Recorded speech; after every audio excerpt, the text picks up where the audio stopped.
Hello बच्चों, हम कर रहे हैं क्लास 7 की मैथ्स एनसीईआरटी गणित प्रकाश का chapter number first large numbers around us. तो आज हम करेंगे इसका पेज नंबर 11। तो पेज नंबर 11 के ये वाले क्वेश्चंस हम ऑलरेडी अपनी पिछली वीडियोस में कर चुके थे। तो आज हम स्टार्ट करेंगे रॉक्सी एंड एस्तु वाले क्वेश्चन से। तो चलिए स्टार्ट करते हैं अपने क्वेश्चन से। रॉक्सी एंड एस्तु are estimating the values of simple expression. यहाँ पे आपको दो एक्सप्रेशन दे रखे हैं। तो रॉक्सी एंड एस्तु क्या करते हैं, इन दोनों वैल्यू को एस्टिमेट करके देखते हैं और एस्टिमेट करने के बाद दोनों ही अपनी एक अलग अलग स्टेटमेंट देते हैं। रॉक्सी क्या बोलती है, the sum is near 8 lakh and is more than 8 lakh. तो इन दोनों का जो सम आएगा या वो तो 8 लाख आएगा या फिर 8 लाख से ज्यादा आएगा। एस्तु क्या बोलता है, वो ये बोलता है कि the sum is near 9 lakh, या तो इन दोनों का सम 9 लाख आएगा या फिर 9 लाख से कम आएगा। अब हमें ये देखना है कि इन दोनों में से कौन सही बोल रहा है। तो जैसा कि फर्स्ट क्वेश्चन में हमसे पूछा भी है, are these estimates correct, whose estimate is closer to the sum. क्या ये एस्टिमेशन इनका करेक्ट है और किसका एस्टिमेशन जो है वो इनके सम के क्लोजर है। तो चलिए इस क्वेश्चन को हम करके देखते हैं शीट पर। देखिए फर्स्ट क्वेश्चन कर रहे हैं हम, फर्स्ट का ए पार्ट। सबसे पहले हम क्या करेंगे, पहली वाली जो वैल्यू दे रखी है हमें वो लिखेंगे। फर्स्ट वाली वैल्यू में क्या दे रखा है, 4,63,28। तो अगर हम इसका एस्टिमेशन करें तो देखिए यहाँ पर ना मैं प्रेफर करूंगी कि 10,000 प्लेस पे हम करें इसका एस्टिमेशन, ताकि हमें उस नंबर को रीड करने में, कंपेयर करने में बहुत इजी हो जाएगा। तो यहाँ पर 10,000 प्लेस पर एस्टिमेशन करने के लिए हमें नेक्स्ट वाला नंबर देखना होता है कि ये नंबर जो है 5 से छोटा है या बड़ा है। इस समय ये छोटा है तो यहाँ पर आ जाएगा 4,60,000 और नेक्स्ट नंबर है 4,19,682। हम एस्टिमेशन को किस तरह से करते हैं ये मैंने इसी पेज नंबर 11 की जो मैंने इससे पहले वीडियो बनाई थी, जो ऊपर के क्वेश्चंस करवा रखे हैं, आप उस वाली वीडियो में डिटेल में देख सकते हैं। तो यहाँ पर इसका एस्टिमेशन करने के लिए देखिए नेक्स्ट नंबर जो है वो 5 से बड़ा है, तो क्या आ जाएगा यहाँ पर 4,20,000। अब देखिए इनको प्लस करके देखिए, प्लस करके कितना आएगा, यहाँ पर इनको प्लस करके आ रहा है 8,80,000। तो देखिए अब हम देखेंगे whose estimate is closer to the sum, किसका एस्टिमेशन जो है वो इसके क्लोजर है। तो रॉक्सी ने क्या बोला था, रॉक्सी ने कहा था कि the sum is near 8 lakh, जो इसका सम होगा वो 8 लाख के आसपास होगा या फिर 8 लाख से ज्यादा होगा। लेकिन एस्तु ने ये बात बोली थी कि इसका सम जो है वो 9 लाख के आसपास होगा, नियर लिखा हुआ है ना, तो उसके पास होगा या फिर 9 लाख से कम होगा। तो देखिए यहाँ पर हमें एस्तु का एस्टिमेशन बिल्कुल करेक्ट लग रहा है, क्योंकि इसका जो सम है ना वो 9 लाख के पास है और 9 लाख से कम है, क्योंकि 9 लाख पूरा होने में यहाँ पे सिर्फ 20,000 बचे हैं। 20,000 अगर मैं इसमें ऐड कर दूंगी ना यहाँ पर, तो ये पूरा का पूरा 9 लाख बन जाएगा। और लेकिन ये 8 लाख से तो काफी दूर है, 8 लाख से पूरा 80,000 दूर हो गया। तो इसलिए हम इसमें बोलेंगे आर दीज एस्टिमेट्स करेक्ट। तो यस, इनके एस्टिमेशन करेक्ट हैं, लेकिन उसमें एस्तु का ज्यादा करेक्ट होता नजर आ रहा है हमें। तो whose estimate is closer to the sum, तो यहां हम लिख करके दिखाएंगे।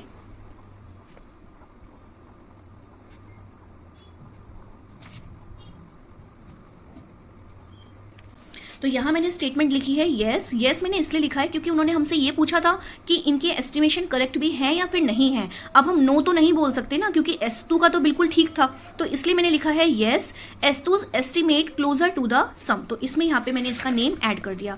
अब वही नेक्स्ट क्वेश्चन में बोल रहे हैं will the sum be greater than 8,50,000। तो आप ये इसको देखिए, यहाँ पे हमने जो सम किया था वो कितना आया था, 8,80,000। तो वो ये नेक्स्ट क्वेश्चन में हमसे ये पूछ रहे हैं कि जो सम आया है वो 8,50,000 से ज्यादा है या फिर 8,50,000 से कम है। तो आप बताइए, तो 8,50,000 से ज्यादा हुआ ना, तो हम यहां पर लिखेंगे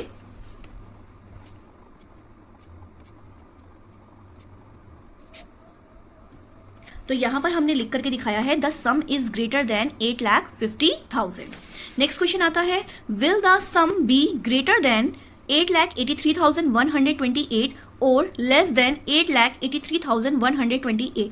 अब देखिए यहाँ पर ना इन्होंने एग्जैक्ट वैल्यू दे रखी है हमें, यहाँ पे इन्होंने एस्टिमेशन का यूज नहीं किया है। एग्जैक्ट जो हमें यहाँ पर वैल्यूज दे रखी थी ना, इनको प्लस कर रखा है, क्योंकि तभी तो यहाँ पर ये 128, यहाँ पर 128, 83 इस तरह से बने हैं। तो वो ये कह रहे हैं कि जो सम आएगा वो 8,83,128 से कम है या फिर ज्यादा है। तो इसके लिए तो फिर हमें इस वाली वैल्यू का सम करना पड़ेगा। तो इसका सम करके देखते हैं।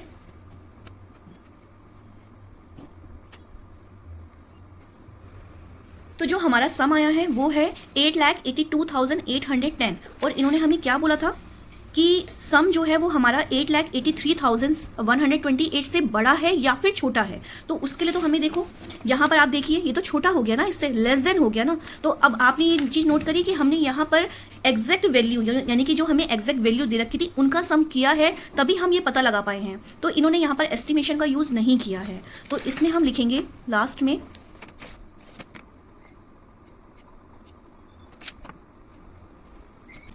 तो यहाँ पर मैंने इसका आंसर लिखा है the sum is less than 8,83,128 कि हमारा सम जो आया है वो इससे कम आया है। नेक्स्ट क्वेश्चन देख लेते हैं एग्जैक्ट वैल्यू ऑफ, यानी कि इन दोनों को प्लस करने पर एग्जैक्ट वैल्यू क्या आई है। तो ये तो हम ऑलरेडी ऊपर सम करके देख चुके हैं। ये देखिए एग्जैक्ट वैल्यू हमारी क्या आई है 8,82,810, ये हमारा आंसर हुआ और इसको हम यहाँ पर भी फिल कर सकते हैं। तो चलिए नेक्स्ट क्वेश्चन देखते हैं। इसके बाद नेक्स्ट क्वेश्चन में वो ये बोल रहे हैं कि 14,63,128 माइनस 4,90,020, ये एक हमें वैल्यू दे रखी है और बीच में हमारा माइनस का साइन है। अब इसके बारे में भी रॉक्सी और एस्तु कुछ बोल रहे हैं। रॉक्सी बोलती है द डिफरेंस इज, अगर हम इन दोनों को माइनस करते हैं, is near 10 lakh and is less than 10 lakh. तो क्या होगा, ये बोलती है कि अगर हम इन दोनों को माइनस करते हैं तो जो इनको माइनस करके आएगा ना, या तो वो 10 लाख के आसपास कुछ होगा या फिर 10 लाख से कम होगा। एस्तु बोलता है the difference is near 9 lakh, इनका जो डिफरेंस आएगा वो 9 लाख के पास होगा या फिर 9 लाख से ज्यादा होगा। तो अब इसके लिए हमें क्या करना पड़ेगा, इन दोनों वैल्यू का एस्टिमेशन करना होगा और उनको फिर माइनस करके देखना होगा। तो चलिए देखते हैं इस क्वेश्चन को। तो चलिए देखते हैं, यहाँ पर हम लिखेंगे 14,63,128। अब इसका एस्टिमेशन करने के लिए देखिए, अब हम इसका एस्टिमेशन कैसे करेंगे। यहाँ पर हम 10,000 प्लेस तक 1000 प्लेस तक लें या फिर 10,000 प्लेस तक लें या फिर लाख प्लेस तक लें। इन्होंने देखो कि किस तरह से कर रखा है। इन्होंने जो है यहाँ पर 9 लाख 10 लाख एग्जैक्ट लिख रखा है, यानी कि 9 लाख वाली प्लेस तक हम क्या कर सकते हैं, इसका एस्टिमेशन ले सकते हैं। लेकिन मैं फिर भी आपसे ये बोलूंगी कि आप लाख वाली प्लेस तक मत लो, आप सिर्फ 10,000 वाली प्लेस तक ले लो। क्यों? क्योंकि अगर हमें एग्जैक्ट जानना है, क्योंकि कभी कभी ऐसा होता है कि लास्ट वाली वैल्यूज का एस्टिमेशन लेने से ना हमारा थोड़ा बहुत गड़बड़ हो सकती है, इसलिए जो उन्होंने बोला है उससे एक नंबर पहले तक का एस्टिमेशन लेके चलो बस। तो यहाँ पर रखा है 6, अगर मैं इसका एस्टिमेट करती हूँ तो ये देखिएगा इससे नेक्स्ट वाले नंबर को जो कि 5 से छोटा है, तो इसका एस्टिमेशन बनेगा 14,60,000। एग्जैक्ट हमें इसका पता चल गया। अब इसके बाद जो नेक्स्ट नंबर है 4,90,020, तो इसका एस्टिमेशन बनेगा इस तरह से, यही नंबर बनेगा इसका 4,90,020। क्यों? क्योंकि इसका जो नेक्स्ट वाला नंबर है ना वो, सॉरी यहाँ पे 00 आएंगे, इसका जो नेक्स्ट वाला नंबर है ना वो 5 से छोटा है, तो इस पे कुछ भी चेंजेस नहीं आएंगे। तो ये बना 4,90,000। अब हम इनको माइनस करके देखेंगे।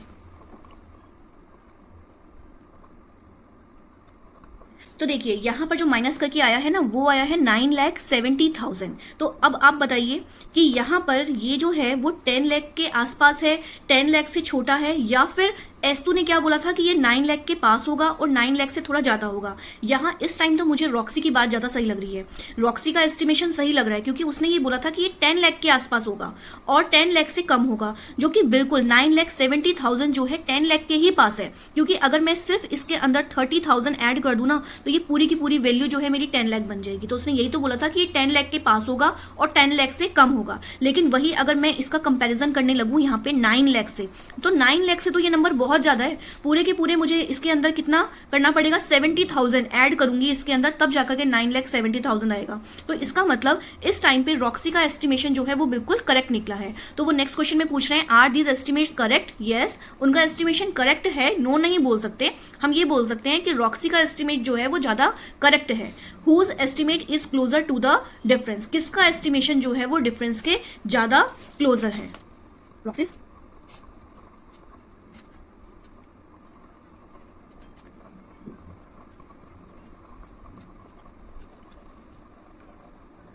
तो यहाँ पर मैंने दोनों के आंसर बना करके लिखे हैं आर दीज एस्टिमेट्स करेक्ट।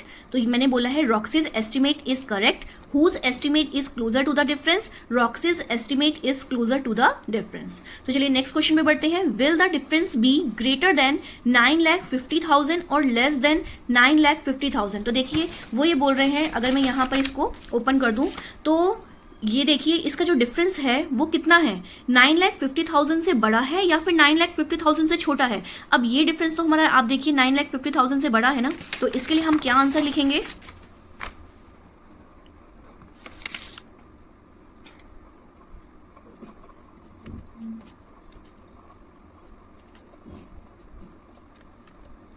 तो मैंने स्टेटमेंट लिखी है the difference is greater than 9,50,000। तो नेक्स्ट क्वेश्चन देख लेते हैं। नेक्स्ट क्वेश्चन में वो हमसे पूछ रहे हैं will the difference be greater then 9,63,128 और लेस देन 9,63,128। अगर हम इनका डिफरेंस निकालें नंबर्स का तो वो क्या आएगा, 9,63,128 से बड़ा आएगा या फिर छोटा आएगा। तो इसके लिए तो क्या करना पड़ेगा, देखिए पूरा का पूरा एक नंबर दे रखा है ना, हमें एस्टिमेशन नहीं है इसके अंदर, तो यहाँ पर जो ये नंबर्स हमें एक्चुअल में दे रखे थे इनका भी हमें क्या निकालना पड़ेगा, डिफरेंस निकालना होगा। तो यहां पे मैं इनको माइनस कर लेती हूं।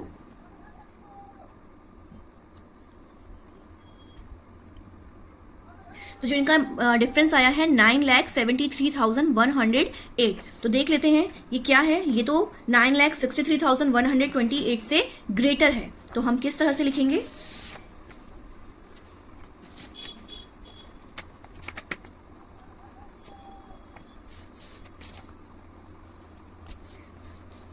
तो देखिए यहां पर मैंने इसका आंसर लिखा है सी पार्ट का, the difference is greater then 9,63,128। Last question है एग्जैक्ट वैल्यू ऑफ 14 लाख, मतलब इन दोनों वैल्यू को अगर हम एग्जैक्ट माइनस करें तो कितना आएगा। तो यहां तो हमने ऑलरेडी माइनस करके दिखा रखा है कि 9 लाख, ये आएगा हमारा 9,73,108। तो यहाँ पर हम इसको फिल कर सकते हैं। तो चलिए नेक्स्ट क्वेश्चन जो है वो नेक्स्ट क्लास में करेंगे। अगर आपको मेरी वीडियो अच्छी लगी हो तो लाइक कर दीजिए, अपने फ्रेंड्स के साथ शेयर कर दीजिए और मेरे चैनल को सब्सक्राइब कर लीजिए। Thank you.